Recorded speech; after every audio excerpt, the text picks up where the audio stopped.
ഫുട്ബോളിന്റെ ഹിസ്റ്ററിയിൽ real Madrid ആണോ അതോ അത്ലറ്റിക്കോ മാഡ്രിഡ് ആണോ ഏറ്റവും മികച്ച ക്ലബ്ബ് എന്നാണ് നമ്മൾ ഇന്നത്തെ വീഡിയോയിൽ നോക്കാൻ പോകുന്നത്. അപ്പോൾ നിങ്ങൾക്ക് നമ്മുടെ കോണ്ടന്റ്സ് കാര്യങ്ങളൊക്കെ ഇഷ്ടമാണെങ്കിൽ വീഡിയോക്കൊക്കെ ലൈക്ക് അടിക്കുക, ചാനൽ ഒന്ന് സബ്സ്ക്രൈബ് ചെയ്യുക. അപ്പോൾ നമ്മുടെ ചാമ്പ്യൻസ് ലീഗിൽ ഇവന്മാർ തമ്മിലുള്ള ഒരു അജഗജാന്റെ ഡിഫറൻസ് നോക്കിക്കഴിഞ്ഞാൽ real Madrid 15 champions league win ചെയ്തിട്ടുണ്ട്. ഈ അത്ലറ്റിക്കോ മാഡ്രിഡ് ഇതുവരെ അവർക്ക് ഒരു ചാമ്പ്യൻസ് ലീഗ് പോലും വിൻ ചെയ്യാൻ സാധിച്ചിട്ടില്ല. പിന്നെ ലാലിഗയിലെ കാര്യം എടുത്തു നോക്കിക്കഴിഞ്ഞാൽ റിയൽ മാഡ്രിഡ് 36 ലാലിഗ കിരീടം നേടിയിട്ടുണ്ട്. അത്ലറ്റിക്കോ മാഡ്രിഡ് 3 ലാലിഗ കിരീടം മാത്രമേ നേടിയിട്ടുള്ളത്. പിന്നെ കോപ്പ ഡെൽറേയുടെ കാര്യം എടുത്തു കഴിഞ്ഞാൽ റിയൽ മാഡ്രിഡ് 20 കോപ്പ ഡെൽറേ കിരീടം നേടിയിട്ടുണ്ട്. അത്ലറ്റിക്കോ മാഡ്രിഡ് 10 കോപ്പ ഡെൽറേ കിരീടം മാത്രമാണ് നേടിയിട്ടുള്ളത്.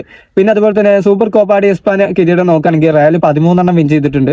നമ്മുടെ അത്ലറ്റിക്കോ മാഡ്രിഡ് 2 കിരീടം മാത്രമാണ് വിൻ ചെയ്തിട്ടുള്ളത്. പിന്നെ അതുപോലെ തന്നെ യൂറോപ്പ ലീഗ് നോക്കുകയാണെങ്കിൽ Atletico Madrid 3 Europa league win ചെയ്തിട്ടുണ്ട്. റിയൽ മാഡ്രിഡ് 2 യൂറോപ്പ ലീഗാണ് വിൻ ചെയ്തിട്ടുള്ളത്. പിന്നെ super cup UEFA super cup നോക്കിയാൽ Atletico 3 UEFA super cup win ചെയ്തിട്ടുണ്ട്. റയൽ 6 സൂപ്പർ കപ്പ് വിൻ ചെയ്തിട്ടുണ്ട്. അപ്പോൾ ഇതിൽ ടോട്ടൽ നോക്കുകയാണെങ്കിൽ ആരും യൂറോപ്പ ലീഗിന്റെ കണക്കിൽ മാത്രമേ ഉള്ളൂ റയൽ അത്ലറ്റിക്കോയുമായി ഒരു 1 ഡിഫറൻസ് ഉള്ളൂ. അത് കാരണം എന്താ വെച്ചാൽ റയൽ ഇപ്പോൾ ഈ ഒരു കോമ്പറ്റീഷൻ കളിക്കലില്ല എന്നതുകൊണ്ട് മാത്രമാണ്. അല്ലെങ്കിൽ റയൽ ഇതിലും അടിച്ചു കൂട്ടും ഒരു 10-20 യൂറോപ്പ ലീഗൊക്കെ.